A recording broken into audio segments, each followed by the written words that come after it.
हमारे खुदावंद यीशु की अंजील मुक़द्दस लूका के मुताबिक उसका 10वां बाब 13 से 16 आयत तक। एक दिन यीशु ने अपने शागिर्दों से कहा, ए कोरसीन, तुझ पर अफसोस, ए बैतुल-सदा, तुझ पर अफसोस, क्योंकि ये मोजज़े जो तुम्हारे दरमियान दिखाए गए अगर सूर और सैदून में दिखाए जाते तो वो टाट ओढ़कर और खाक में बैठकर कब के ताइब हो गए होते। सूर और सैदून का हाल अदालत के दिन तुम्हारी निस्बत ज़्यादा काबिल बर्दाश्त होगा। और ए कफरनहूम, क्या तू आसमान तक बुलंद किया जाएगा? तू आलम असफल में उतरेगा। जो तुम्हारी सुनता है और वो मेरी सुनता है, और जो तुम्हें नाचीज़ जानता है वो मुझे नाचीज़ जानता है, और जो मुझे नाचीज़ जानता है वो उसे नाचीज़ जानता है जिसने मुझे भेजा है।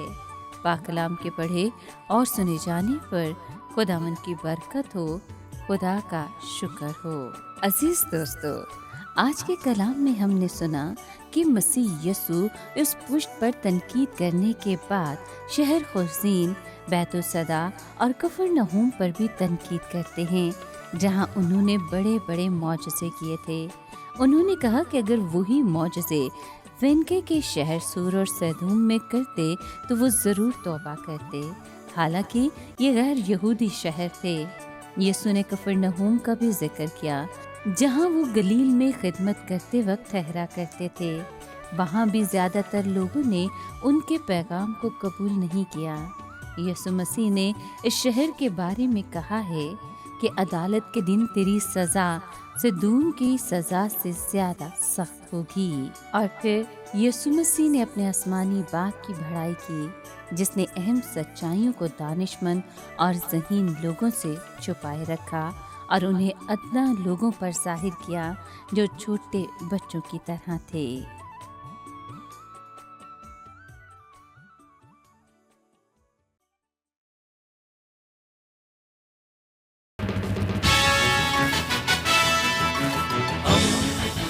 दोस्ती का पैगंबर, रेडियो वेरितास एशिया।